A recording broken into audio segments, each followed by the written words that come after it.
This is Advanced Math 12.1 homework questions. That's Unit 12, Lesson 1 homework questions. And that is from your worksheet 1 that you should have either picked up or got off my website. Okay, worksheet 1. I'm going to start off with number 20. These are the numbers I'm going to be doing up here. Number 20 is telling us to use the rules of exponents to simplify, express answers with positive exponents, and it's 5 times 3 to the root 7 times 3 to the negative root 7. All right, when you're multiplying and you want to add exponents, you only add exponents when you're multiplying like bases. And my like bases are right here, so these are the only exponents I can add. So 5 is going to stay 5, and I'm going to add the exponents there, and 3 is going to stay 3. Remember, it's tempting to multiply and say it's 9, but the base stays the same. So 3 raised to the 7 plus negative root 7 is 0. 7 plus, like 5 plus negative 5, or 2 plus negative 2. 7 plus negative root 7 is 0. And 3 to the 0 is not 0, it is 1. That's one of our math properties you've learned way back when. And 5 times 1 is 5. Okay, 25. 2 1/4 raised to the 1/2. Remembering when you're doing this, the base has to be a fraction, not a mixed number. So we're going to change that. Remember how to do that from elementary school. 4 times 2 plus 1 is 9.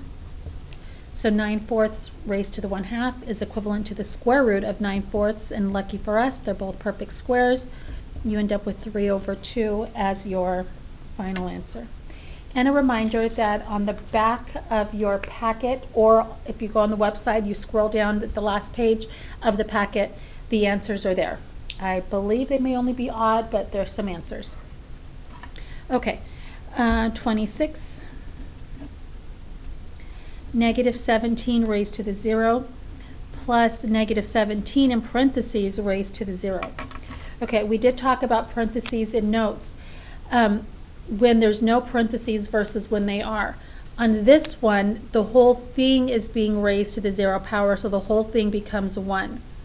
This one is the opposite of whatever 17 to the 0 is. 17 to the 0 is 1, and the opposite of that would be negative 1. So you have negative 1 plus 1, which is 0. Okay, moving along. Number 31. I believe this is a true-false. Yes, this is a true-false question. And it reads 2 to the x minus 1 equals 1/2 times 2 to the x. True or false? Okay. What I'm going to do is pick a side. I'm going to pick this side, and I'm going to try to combine it because they can have the same base. And the way I'm going to make that happen is 1/2. I'm going to change to 2 to the negative 1, and the 2 to the x I'm just going to leave for now. Do you agree that 2 to the negative 1 is equivalent to 1/2 because of the negative exponent? And because the bases are the same, I can now add the exponents. And when I do that, the base stays 2. Negative 1 plus x is equivalent to positive x minus 1, which is what they gave us there, so this is true. Okay, 33, which is also a true-false question. 2 to the x times 2 to the y equals 4 to the x plus y. And I believe all of the answers, there's even and odd, if I remember correctly, are on the back page. Okay, now, because they have the same base, you add the exponents. I'm picking the left side, obviously. I'm picking this side. And adding the exponents, the base stays the same. So 2 to the x plus y, which is not equal to 4 to the x plus y. So this one is a false. So it's just kind of checking to see, hey, do you remember when you add the exponents, the base should stay the same? It's tempting to say 2 times 2 is 4, but that's not how it works. Okay, 38. 2 raised to the negative x squared equals 1 over 2 to the x quantity squared. This one is similar to 37, a little bit harder, which is why I picked this one, but 37 is kind of testing you on the same concept. Okay, because it's a division, there's no addition or subtraction, I am allowed to distribute the exponent. So 1 squared over 2 to the x quantity squared. Obviously, I'm picking the right-hand side. Okay, 1 squared is 1. Now, what I do is I multiply. I don't say x squared, I say x times 2, and x times 2 is 2x. And when I bring this to the top to match this one, or I could even, since I can adjust both sides, I'm going to change this one to 1 over 2 to the x squared. Why do I do that? Because that negative exponent reciprocals the base, so 2 is 1/2. Negative x squared becomes positive x squared. Now, is 1 over 2 to the x squared equal to 1 over x, and I'm sorry, I wrote this incorrectly, 1 over 2 to the 2x. Okay, and again, I apologize for that. X times 2 is 2x, but the 2 stays 2. Okay, are these two equal? 1 over, that's good. They both have a base of 2. This has a base of x squared. Exponent of x squared. This has an exponent of 2x. They are not the same, so that is false. All right, so it's testing you right in here. Do you know that x times 2 is 2x, not x squared? Okay, 38, now I'm on 42. 42 is 2 to the negative x equals 2 raised to the 1 over x.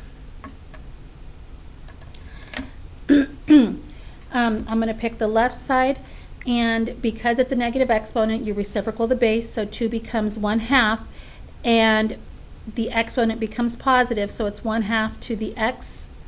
Is that equivalent to 2 raised to the 1 over x? No, it is not. If you were to distribute this exponent, you would get 1 over x over 2 raised to the x, which is still not equivalent to that. So this is a false. And both of these here were true-false questions. Okay, 45.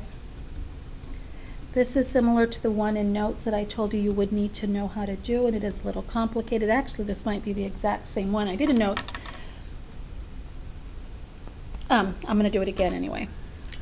Call these both u. U plus u, I'm picking the left-hand side. U plus u is 2u. I'm going to plug the u back in. U is 2 to the x. Do you see how that worked? U is 2 to the x, so I plugged that back in for that u right there. Because they're like bases, I can add the exponents. 1 plus x is equivalent to x plus 1, which equals 2 raised to the x plus 1, so that is a true. All right. The last 3 are graphing problems, so I'm going to go over those quickly, and then we are done. Okay, 49, 50, and 51 is just remembering which one's exponential growth, which one's exponential decay. Y equals 4 to the x, and I did tell you in notes, as long as your exponent's positive, if your base is bigger than 1, it's going to be a growth, and that's all you really need to know for these. And that point's always 0, 1. The bigger the number, 5, 6, 7, 8, it's going to increase at a faster rate, so it would just start doing that, increasing at a faster rate. The smaller the number, 3, 2, it's never 1. It just does not increase, as fast. So that part you really don't need to know. All you need to know is which one's a growth, which one's a decay. Okay. Number 50, y equals 1/4 raised to the x. And as I said previously, as long as your exponent's positive, which they are in both of them, in this case, if the base is smaller than 1, then it's going to be a decay. Still 0, 1. And as I said in notes, it's always going to approach the x-axis. You'll need to know on the growth, this function here is when it's approaching the x-axis here, getting closer and closer on the left-hand side, and when it's a decay, it's getting closer and closer on the right-hand side. Okay, and lastly, 51, I'm not going to graph, I'm just going to talk about and let you finish. I did do something like this in notes.